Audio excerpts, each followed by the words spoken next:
creating a timeless piece is it's almost creating a masterpiece.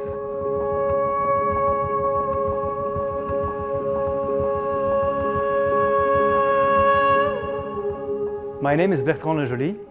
I'm a Belgian designer living and working in Antwerp. It's a little capital of design. It's where the fashion is, and there's a lot of creativity, which is very inspiring for me, for my office and for my work.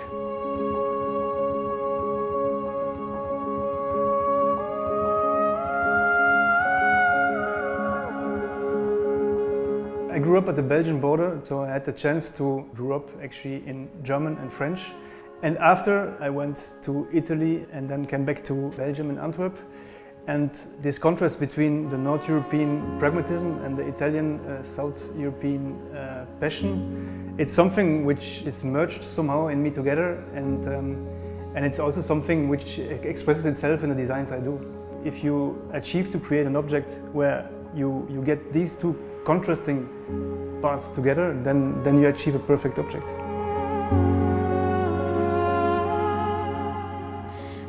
I remember when I was a child, my grandmother, she had a bathroom which was really cold, sterile and uninviting actually. And then in the 80s and 90s you felt this shift to something which became much more livable and which became much more inviting and personal actually. So this shift from cold, uninviting to warm and the living mood in the bathroom, this was a major shift in the sanitary world. The bathroom is all about expressing yourself, and therefore you need a warm, welcoming atmosphere in the bathroom.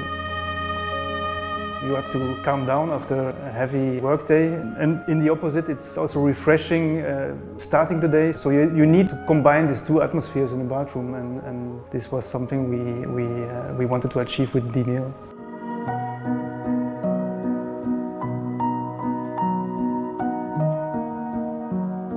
Dineo is a pleaser.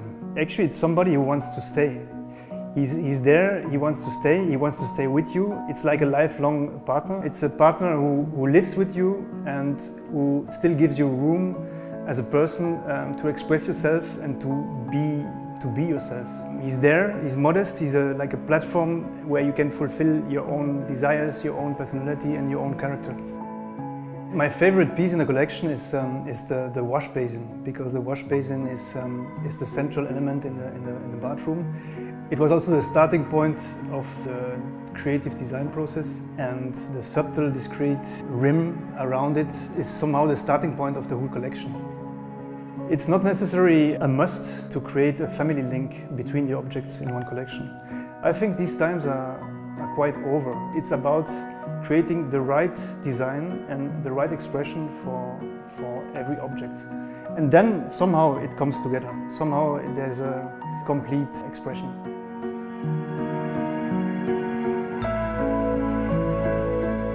Duravit came up with a quite challenging briefing. The collection had to be timeless, it had to be universal, it had to be not too polarizing, smart and clever. For a broad target group, it's the most difficult briefing you can have.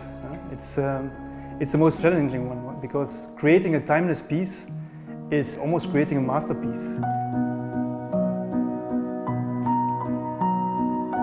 In this quest to find the right design for the project, there's always this moment where you feel, okay, that's it. That's the moment where you feel all these doubts are gone slowly, and now you feel a kind of self-confident idea which is there, which stands there, and which is ready to be shown to the client. I like to show one concept, one idea. It has to be one message, one direction. And then starts the discussion between the client and the different departments, marketing, research and development, the engineers. And there you have a kind of back and forth communication, like a ping pong between all the departments. That's the moment where the project is coming to life.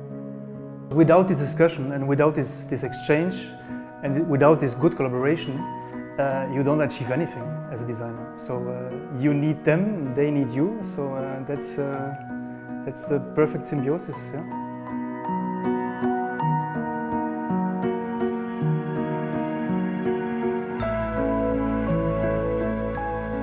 The most important moment is the moment when it gets launched and it gets out in the world.